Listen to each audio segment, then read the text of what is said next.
دین، شریعت اور مذہب، ان تینوں کی کیفیت کیا ہے اور فرقہ بندی کی حیثیت کیا ہے؟ بنیادی چیزیں ہیں جن کے حوالے سے آج کے اس دور میں بہت ساری غلط فہمیاں پیدا کر دی گئی ہیں، اور ان غلط فہمیوں کے پس منظر میں نتائج کو بڑے غلط انداز میں پیش کیا جاتا ہے اور لوگوں کو دین سے دور رکھنے کے لیے اور غلبہ دین کی تحریکوں سے الگ کرنے کے لیے ان چیزوں کے معنی اور ان کے مفاہیم کو استعمال کیا جاتا ہے۔ اس کائنات کا آغاز اللہ تبارک و تعالیٰ نے ایک فرد سے کیا، یہ ہمارا ایمان ہے، اور قرآن مجید نے اس کی تفصیلات ہمارے سامنے رکھی۔ وہ فرد جس سے اس کائنات کا آغاز ہوا وہ اللہ کا نبی بھی تھا، اللہ کا رسول بھی تھا، اور ایک ذمہ دار مربی بھی تھا۔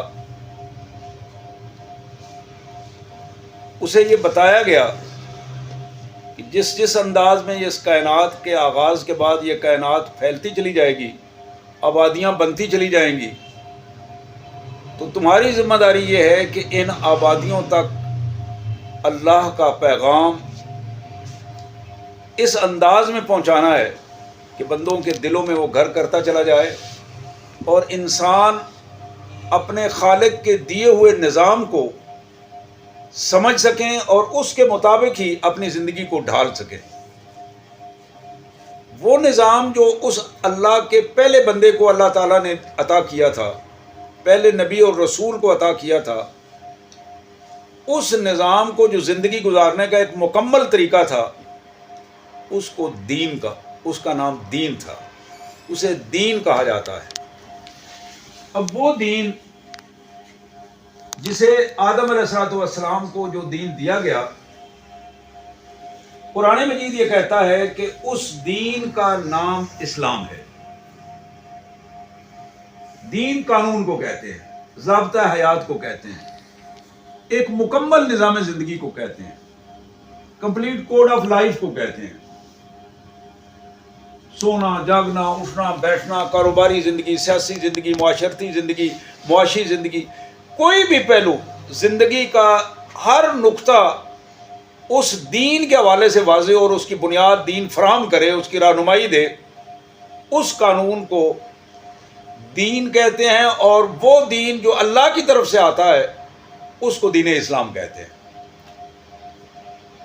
اور یہ دین اسلام وہی تھا جو آدم علیہ السلام کو دیا گیا، اور انہوں نے اپنی امت کی، اولاد کی اور امت کی تربیت کی اس کے مطابق۔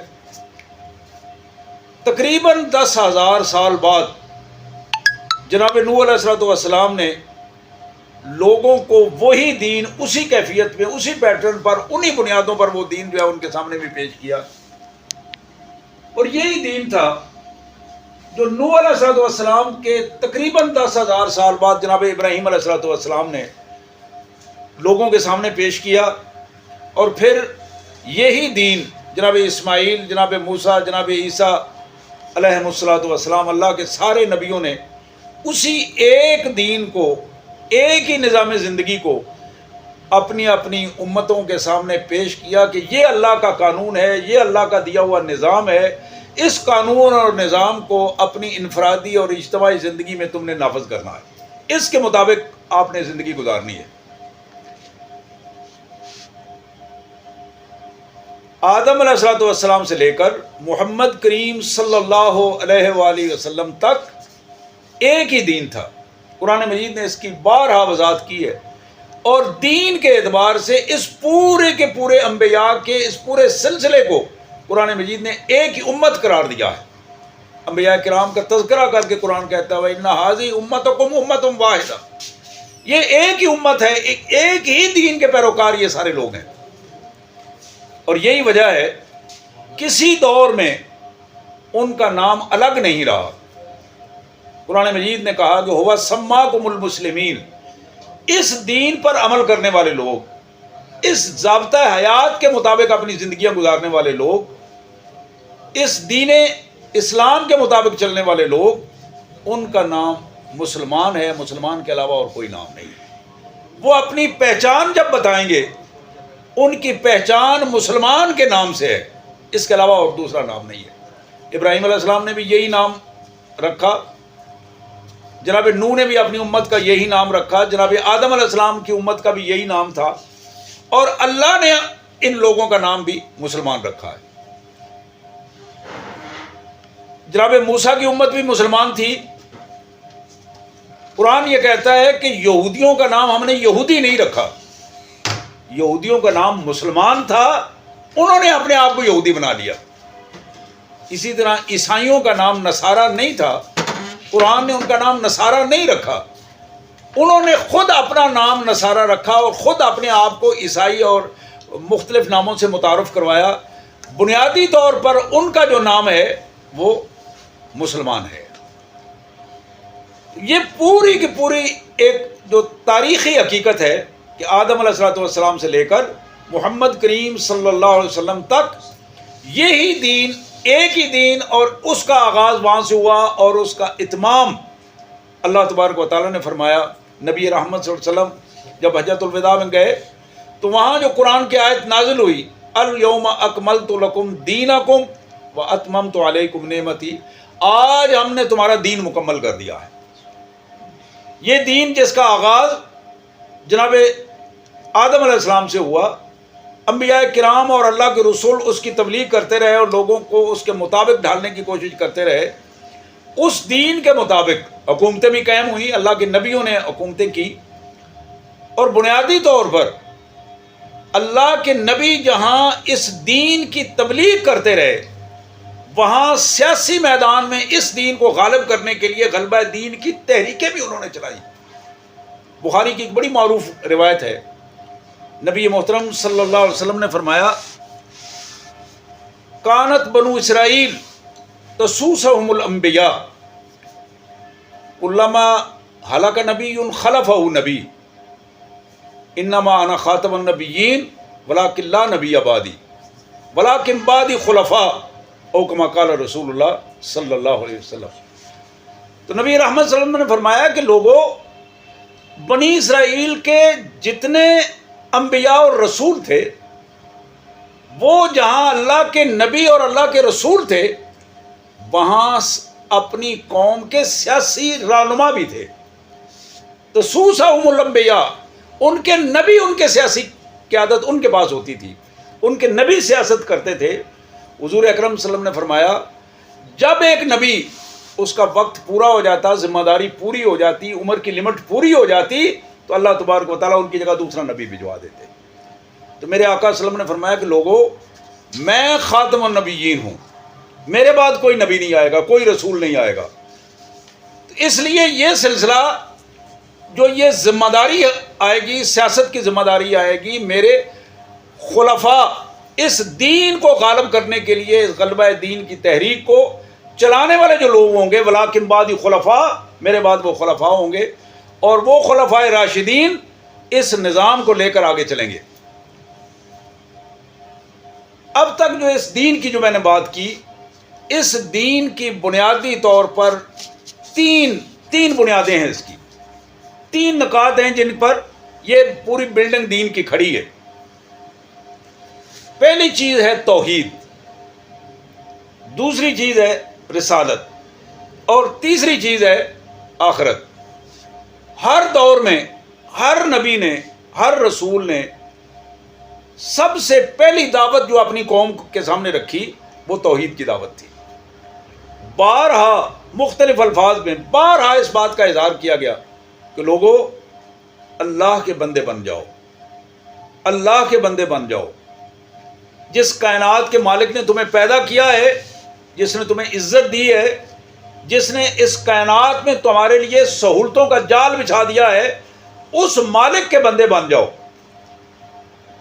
نبی رحمت صلی اللہ علیہ وسلم نے فرمایا کہ یہ توحید، یہ کیا چیز ہے؟ اشہد ان لا الہ الا اللہ وحدہ لا شریک لہ، یہ بنیادی طور پر یہ وہ کلمہ جس کو پڑھ کر ہم مسلمان ہوتے ہیں، یہ وہ کلمہ جو ہمیں توحید کی حقیقت بتاتا ہے، اس کلمے کی ہی بنیاد ہمارے دین کی پہلی بنیاد ہے۔ یعنی جس شخص کو دین اسلام قبول کرنے کے بعد اس کلمے کا ادراک نہ ہو، وہ درست طور پر مسلمان نہیں بن سکتا۔ جب تک یہ کلمہ صحیح انداز میں اس کے دل و دماغ میں اس کی پوری وضاحت نہ ہو، اس کا ادراک نہ ہو، شعوری طور پر اس کو نہیں لے گا، توحید کا مفہوم نہیں سمجھے گا، اس وقت تک وہ اپنی زندگی کو درست انداز میں چلا ہی نہیں پائے گا۔ اشہد ان لا الہ الا اللہ، میں اس بات کی گواہی دیتا ہوں کہ اللہ کے علاوہ کوئی حکمران نہیں، اللہ کے علاوہ کوئی طاقتور نہیں، اللہ کے علاوہ کوئی بادشاہ نہیں، اللہ کے علاوہ کوئی معبود نہیں۔ اب یہ پہلو وحدہ وہ اکیلا ہے، لا شریک لہ، اس کے صفت کے کسی انداز میں بھی کوئی بھی ذرہ برابر اس کے کسی معاملے میں اس کا شریک نہیں ہے۔ اس کو قرآن مجید نے بالکل ایک دوسرے انداز میں ہمارے سامنے رکھا۔ الحمدللہ الذی لم یتخذ ولدا ولم یکن لہ شریک فی الملک ولم یکن لہ ولی من الذل وکبرہ تکبیرا۔ تعریف اس مالک کے لیے ہے، لم یتخذ ولدا، جس کی کوئی اولاد نہیں ہے۔ اولاد ہمیشہ پاؤں کی زنجیر بنتی ہے، اولادیں، خاندان، فیملیاں یہ رکاوٹ بنتی ہیں۔ کائنات کے مالک نے پہلے مرحلے پہ اس سلسلے کو ختم کر دیا ہے کہ لوگوں کھلے انداز میں اس ذہن میں یہ چیز بٹھا لو کہ لم یتخذ ولدا، کائنات کا مالک جس کے ہم بندے ہیں، وہ جو انسانی ضرورتیں ہیں، انسانی لوازمات ہیں، ان سے وہ پاک ہے۔ ولم یکن لہ شریک فی الملک، بادشاہی اس کی ہے، ملکیت اس کی ہے، زمین و آسمان کی اس ملکیت میں، اس بادشاہی میں، اس کے اختیارات میں ذرہ برابر بھی کسی کی کوئی شرکت نہیں ہے۔ ولم یکن لہ شریک فی الملک، جو وہ چاہتا ہے وہ کرتا ہے۔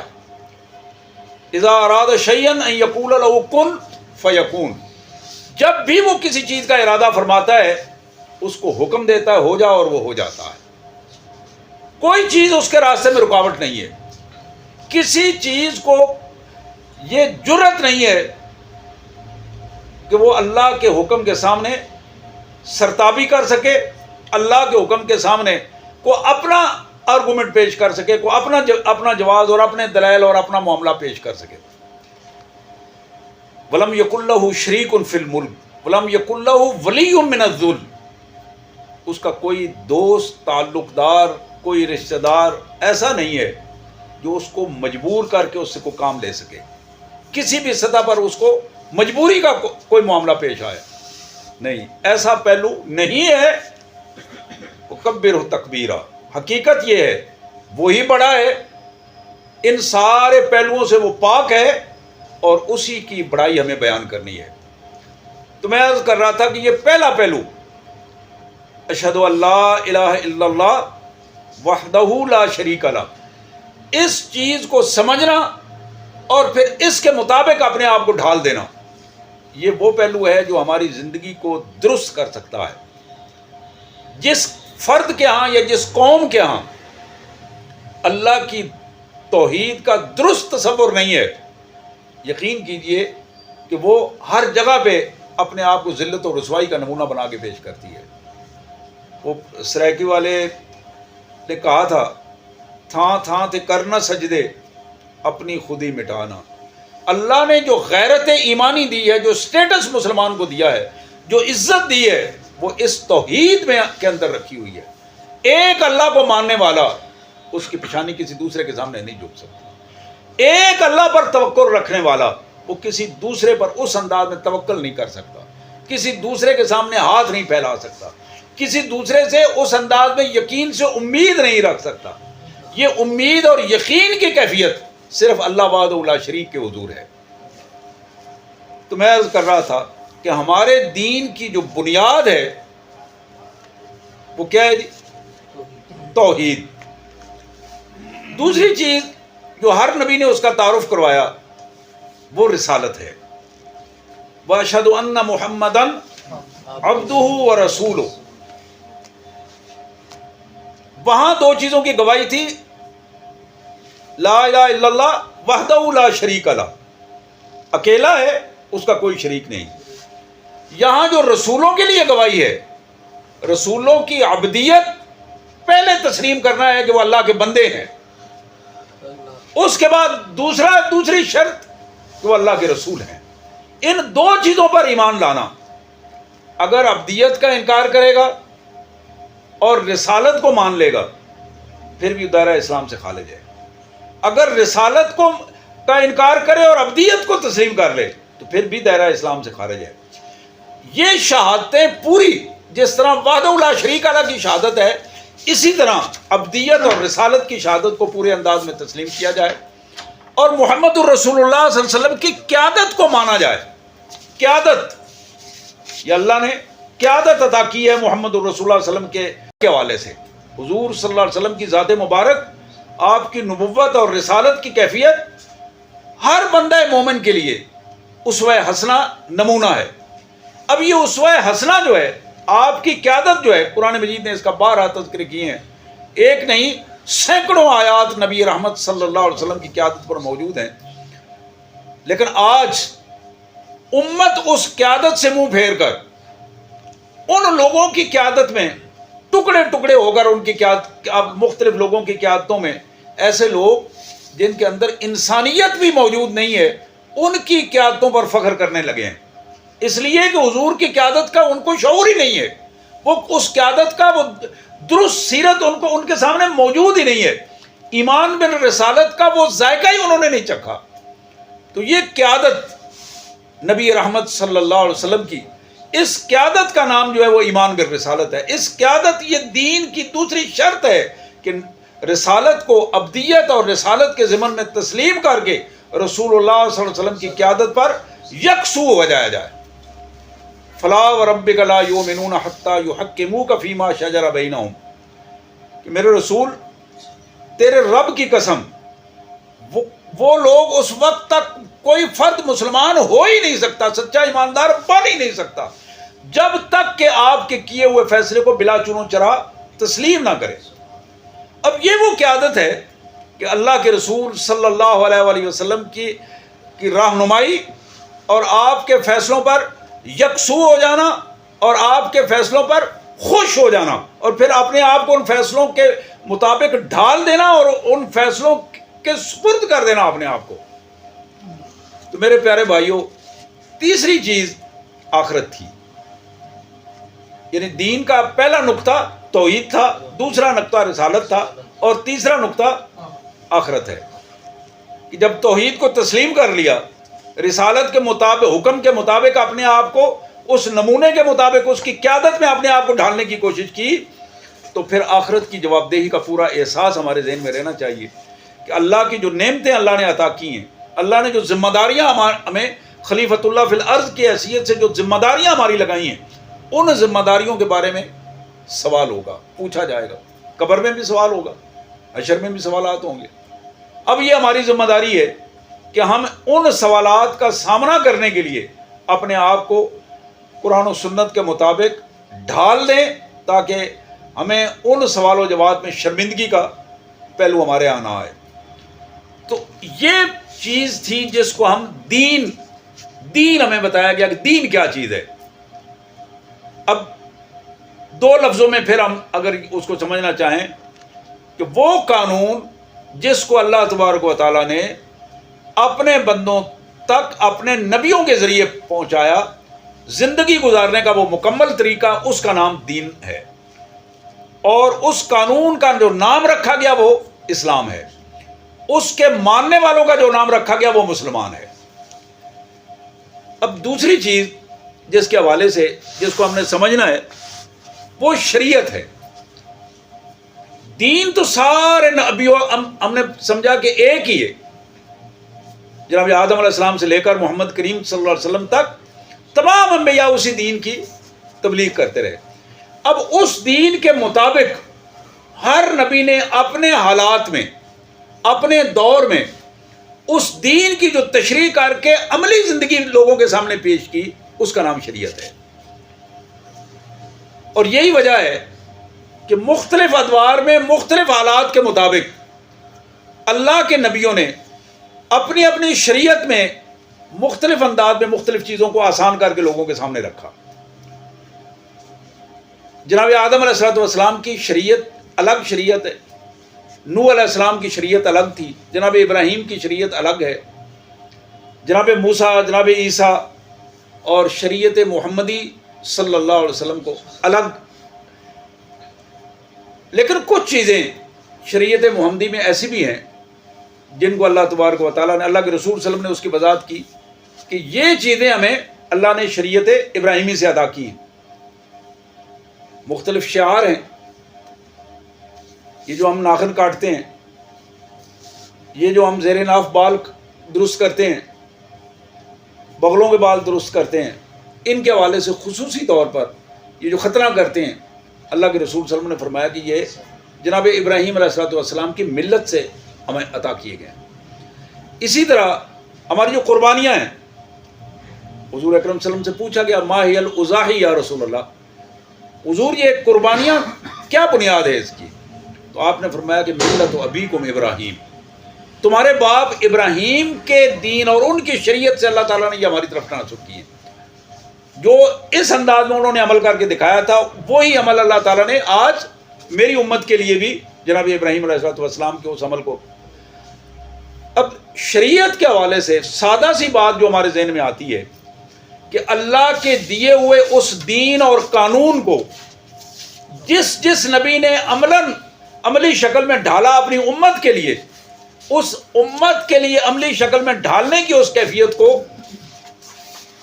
شریعت کا کہا جاتا ہے، اور ہر دور کے نبی کے لیے وہ اس شریعت کی کیفیت جو ہے وہ اپنے اپنے انداز میں اس نبی کے نام سے وہ شریعت جو ہے وہ موسوم ہو گئی۔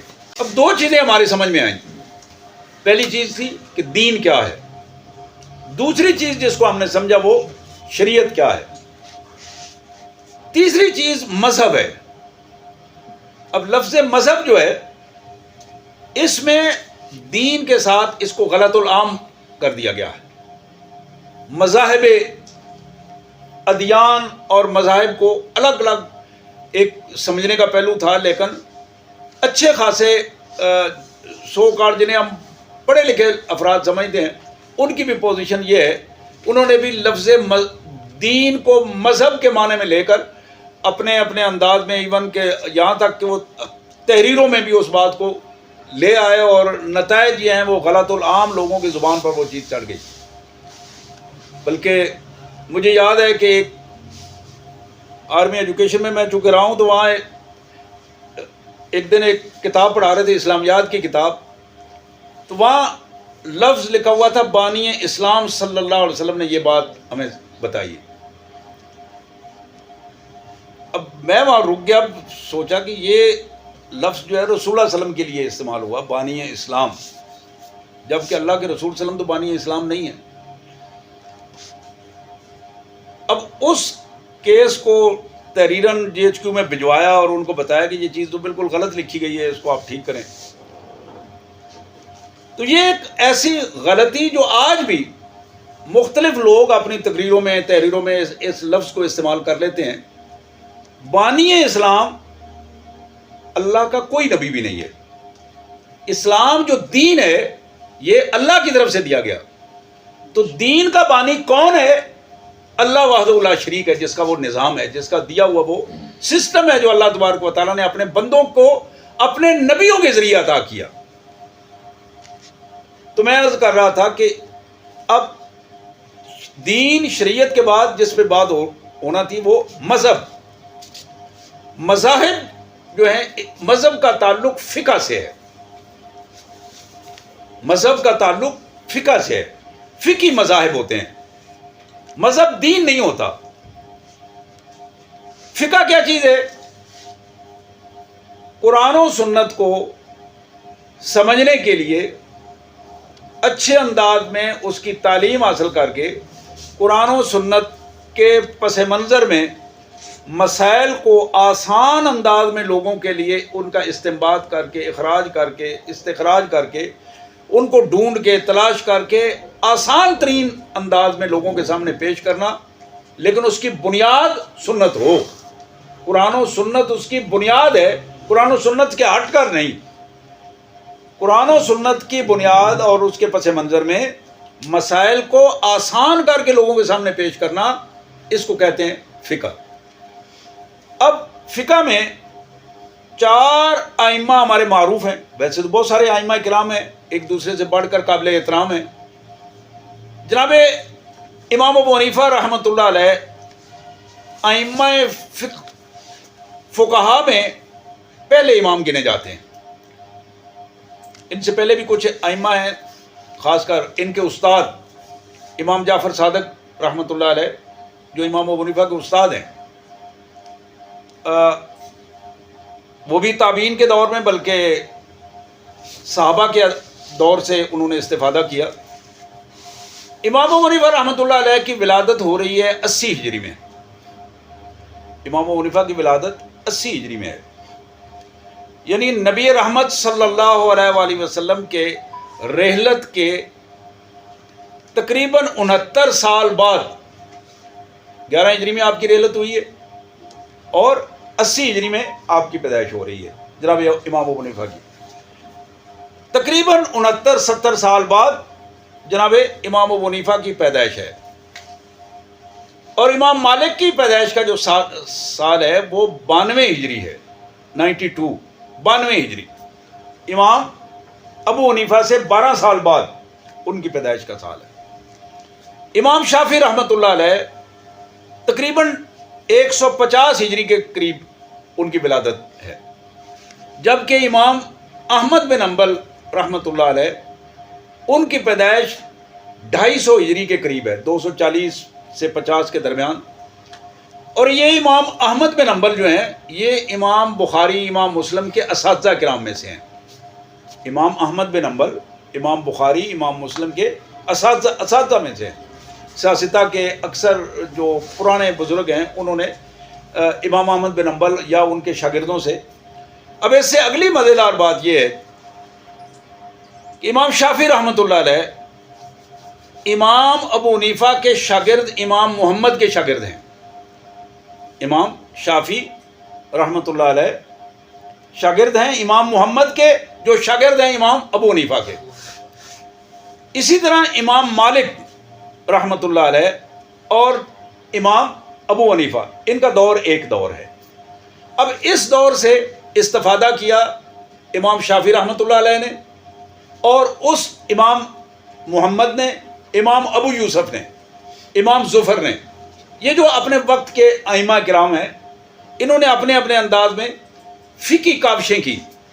اب وہ فقہی کاوشوں کے حوالے سے میں نے عرض کیا، ان سب نے اپنے اپنے انداز میں قرآن و سنت سیکھا، اور سیکھنے کے بعد یہ کوشش کی کہ اپنے شاگردوں کے لیے، اپنے مقتدیوں کے لیے اس قرآن و سنت کے مسائل کو آسان کر کے ان کے لیے عمل کے لیے پیش کیا جائے۔ اسی طرح اب یہ فقہ حنفی امام ابو حنیفہ رحمۃ اللہ علیہ اور ان کے شاگردوں کے نام ہے۔ فقہ مالکی امام مالک رحمۃ اللہ علیہ کے شاگردوں کے حوالے سے انہوں نے اس کو، امام مالک رحمۃ اللہ علیہ نے پہلی حدیث کی جو مکمل کتاب ہے، یہ پہلی حدیث کی مکمل کتاب وہ لکھی اور وہ شائع کی۔ تو تاریخ میں موجود ہے کہ 90,000 لوگوں نے امام مالک رحمۃ اللہ علیہ سے موطا امام مالک ڈائریکٹ حاصل کیا ہے۔ 90,000 شاگردوں نے ڈائریکٹ حاصل کیا ہے موطا امام مالک، اور اس کی ساری احادیث موطا امام مالک کی امام بخاری میں موجود ہے، صحیح بخاری میں موجود ہے۔ تو ان لوگوں کی یہ عظیم کاوشیں تھیں۔ امام مالک رحمۃ اللہ علیہ ساری عمر مدینہ طیبہ میں نبی رحمت صلی اللہ علیہ وسلم کے روضہ مبارک کے سامنے اپنی کلاس لگاتے تھے، اور مسجد نبوی میں ہزاروں لوگ آپ کے اس کلاس کے لیے، حدیث سننے کے لیے دور دور سے، پوری دنیا سے لوگ آتے تھے۔ اسی طرح امام شافعی رحمۃ اللہ علیہ نے بڑی کوششیں کی، اپنے امام احمد بن حنبل نے اپنے دور میں بڑی کوششیں کی، لیکن ایک بات ہمیں ان چاروں میں مشترک نظر آتی ہے، کسی فرد نے بھی اپنے کسی مسئلے کو حتمی قرار نہیں دیا کہ میں جو بات کر رہا ہوں یہ رائے میری حتمی رائے ہے، بلکہ یہ بتایا، ہر ایک نے یہ بات بتائی کہ لوگوں میں اپنی یہ رائے دے رہا ہوں، میری رائے قرآن و سنت کے پس منظر میں ہے، لیکن چونکہ حدیث کا دور تھا، حدیث آ رہی تھی، یہ ابتدائی دور تھا، تو یہ کھل کے بتا دیا کہ میری رائے کے مقابلے میں اگر کہیں تمہیں صحیح حدیث نظر آ جائے تو میری رائے کو چھوڑ دینا اور محمد رسول اللہ صلی اللہ علیہ وسلم کے ارشاد پر عمل کرنا۔ امام ابو حنیفہ رحمۃ اللہ علیہ، اللہ تعالیٰ ان کی قبر نور سے بھرے، یہ الفاظ ان کے ریکارڈ پر موجود ہیں کہ اگر کہیں تمہیں حدیث مبارک صحیح حدیث کے مقابلے میں میری بات اس سے ٹکراتی ہوئی نظر آئے تو میرے اس قول کو اٹھا کر دیوار پہ مارو اور محمد رسول اللہ صلی اللہ علیہ وسلم کے حکم کے مطابق اپنے آپ کو ڈھال لو۔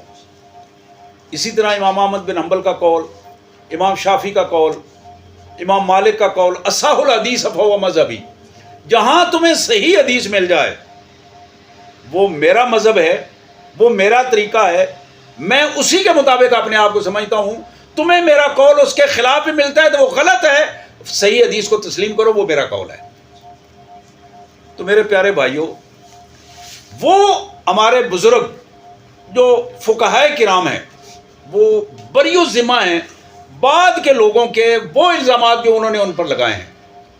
آج بھی اگر کوئی شخص کسی تعصب میں آ کر کسی فقہ کے حوالے سے یہ بات کہتا ہے کہ یہ مسئلہ حتمی ہے، چاہے اس کے مقابلے میں قرآن و حدیث کے کوئی الفاظ بھی موجود ہیں، اور قرآن و حدیث کو تعویل کر کے ان کے مسائل کے مطابق لاتا ہے، تو وہ شخص درست نہیں کہتا۔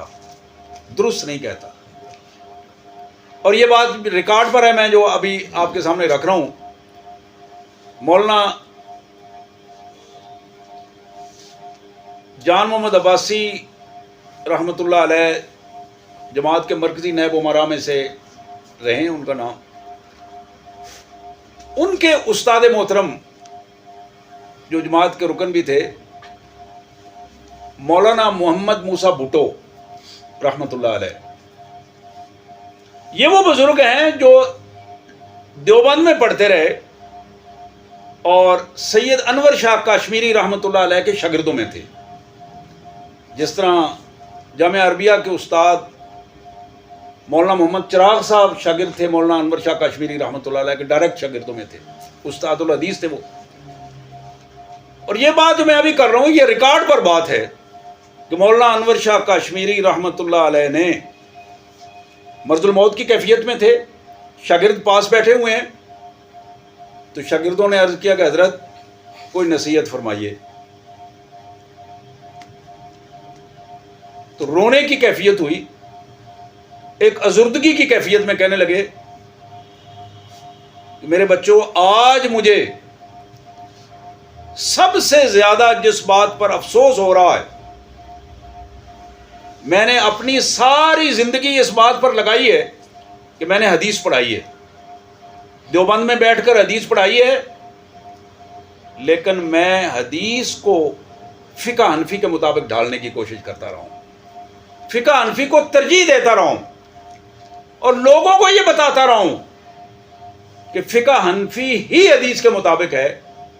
آج مجھے افسوس اس بات پر ہو رہا ہے کہ میں اللہ کے حضور جا رہا ہوں اور رسول اللہ سے میری ملاقات ہوگی، تو میں کیسے یہ کہوں گا کاش کہ میں حضور کی حدیث کو فقہ حنفی پہ ترجیح دے دیتا، اور ساری عمر میں لوگوں کو یہ بتاتا کہ سب سے پہلے اللہ کے رسول صلی اللہ علیہ وسلم کا فرمان ہے، فقہی مسائل دوسرے نمبر پر ہیں۔ اور اس طرح کے جس شخص نے بھی، جس عالم نے بھی، جس فقیہ نے بھی اظہار برات کر لیا ہے، وہ اللہ تعالیٰ کے ہاں بالکل بری الذمہ ہو گئے ہیں۔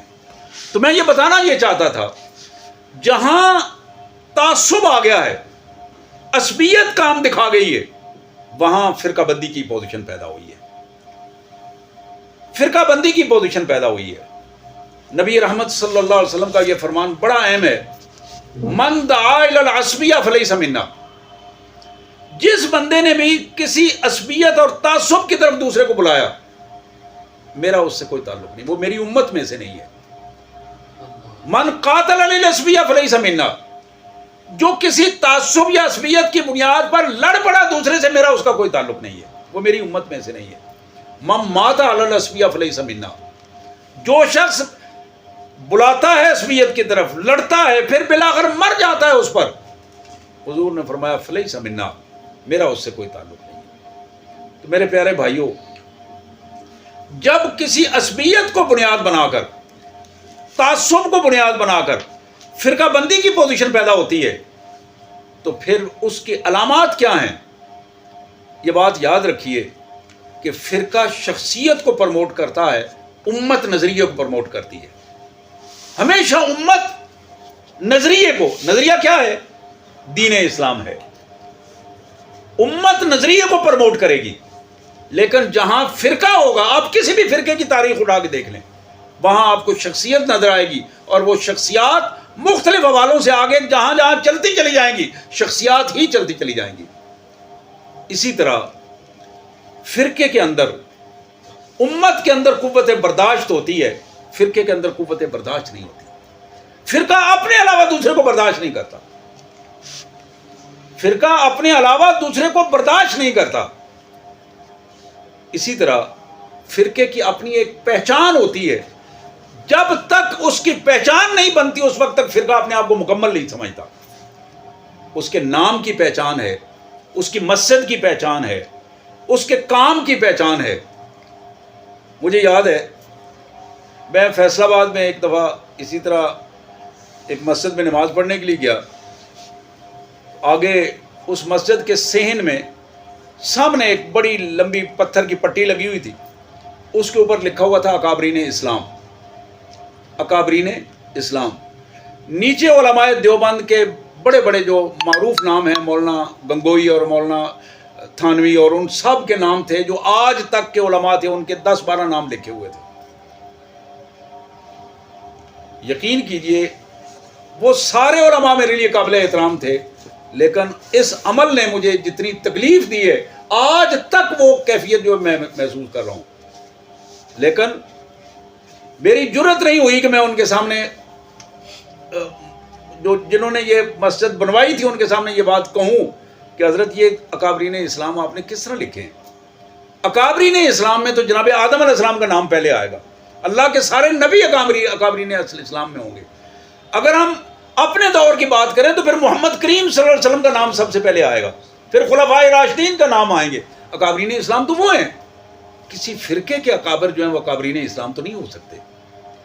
تو میں یہ عرض کر رہا تھا، فرقے کا اپنا نام، فرقے کی اپنی پہچان، میں تو کسی کا نام نہیں لے رہا ہوں، لیکن یہ بات میں ضرور عرض کر رہا ہوں کہ جہاں آپ کو تعصب نظر آئے، جہاں آپ کو برداشت کی کمی نظر آئے، جہاں امت سے الگ پہچان نظر آئے، جہاں امت سے الگ سٹیٹس نظر آئے، جہاں امت سے الگ اپنی ادارے اور جگہ نظر آئے، اور اس کو دوسروں کو غلط اور اپنے آپ کو صحیح کہنے کی کیفیت نظر آئے، اسی کا نام فرقہ ہے۔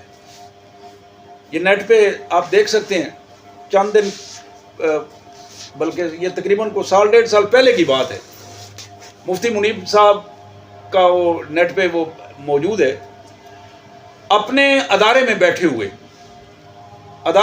ہوئے اپنے لوگوں سے وہ بات کر رہے ہیں۔ وہاں کو تقریباً کو 10-12 افراد بیٹھے ہوئے ہیں، وہ بھی انہی کے سٹیٹس کے مفتیان اعظام، لیکن وہ سارے ان کے شاگرد تھے، کراچی میں اسی طرح بیٹھے ہیں۔ مفتی صاحب نے بڑے درد سے یہ بات ان سے پوچھی کہ یار یہ بات بتاؤ کہ ہم نے امت مسلمہ سے اپنی پہچان الگ نہیں بنا لی، یہ الفاظ ہیں ان کے، آپ نیٹ پہ دیکھ سکتے ہیں اس کو، کہ امت سے ہم نے الگ اپنی پہچان بنا لی ہے۔ ہماری نماز کی پہچان الگ ہے، ہماری مسجدوں میں جب تک ہم اونچی آواز میں جماعت کے بعد کلمہ نہ پڑھیں ہماری پہچان مکمل نہیں ہوتی، ہماری اذان کے آگے پیچھے کی پہچان الگ ہے، اور اس طرح بہت ساری باتیں انہوں نے گنوائی جو ظاہر سب کو پتا تھا۔ تو کہنے لگے کہ کل ہم محمد رسول اللہ صلی اللہ علیہ وسلم کو کیا جواب دیں گے، جن کی امت کے ہم نے ٹکڑے کر دیے۔ قرآن مجید نے اس کو بتایا، ان الذین فرقوا دینہم وکانوا شیعا لست منہم فی شیء، کہ میرے رسول جن لوگوں نے جو ان کو دین دیا گیا تھا اس دین کو جنہوں نے ٹکڑے ٹکڑے کر دیا اور خود گروہ گروہ بن گئے، جماعتیں اور مسلک اپنا نام، مکتبہ فکر اپنا نام رکھ لیا. یہ جماعت، یہ مسلک، یہ مکتبہ فکر، یہ کیا چیز ہے؟ کہیں حدیث میں اس کا تذکرہ تو نہیں ملتا آپ کو. حدیث میں تو ایک ہی تذکرہ ہے اور وہ تذکرہ امت کا تذکرہ ہے. قرآن میں جس کا تذکرہ ہے وہ امت کا تذکرہ ہے. آج یہی وجہ ہے جماعت اسلامی دنیا کے کسی کونے میں بھی ہو، جماعت اسلامی کا فرد جو ہے وہ ہر مسجد میں نماز پڑھتا ہے، اور نماز پڑھتے اسے کوئی تکلیف نہیں ہوتی سوائے اس بات کے کہ کہیں سنت کی خلاف ورزی ہو رہی ہو. اور وہ اپنا نام بریلوی، دیوبندی، اہل حدیث یا شیعہ نہیں رکھتا، وہ اپنے آپ کو مسلمان کہتا ہے. اور جماعت کے مرکز میں آپ چلے جائیں، وہاں بھی بالکل یہی پوزیشن ہے. جہاں بھی جماعت اسلامی کے زیر انتظام جو مساجد چل رہی ہیں، ان کی کسی مسجد پر ان میں سے کسی فرقے کے نام پر کوئی نام نہیں لکھا ہوتا کہ یہ فلاں فرقے کی مسجد ہے اور اس کے حوالے سے. اور اب تو ظلم کی انتہا یہ ہے کہ ہماری مساجد کے بعض جگہ پہ لکھ دیا گیا کہ یہاں تبلیغی جماعت والے نہیں آ سکتے. یہ مسجد اہل سنت والجماعت بریلوی کی ہے، یہاں کوئی اور داخل نہیں ہو سکتا. میں نے یہ بھی نیٹ پہ وہ تصویریں موجود ہیں، مساجد کی تصویریں لے کر لوگوں نے نیٹ پہ ڈال دی ہیں. یہ مسجد حنفی، دیوبندی، اہل سنت والجماعت کی، اور یہاں دوسرا بندہ نہیں آ سکتا. میرے بھائیوں، یہ وہ ظلم ہے کہ اللہ کے دین کو ٹکڑے ٹکڑے کر دینا اور پھر ان ٹکڑوں پر فخر کرنا، دین کو بھول جانا، شریعت کو بھول جانا، فقہی مذاہب کی بنیاد پر اپنی پہچان بنا لینا. اللہ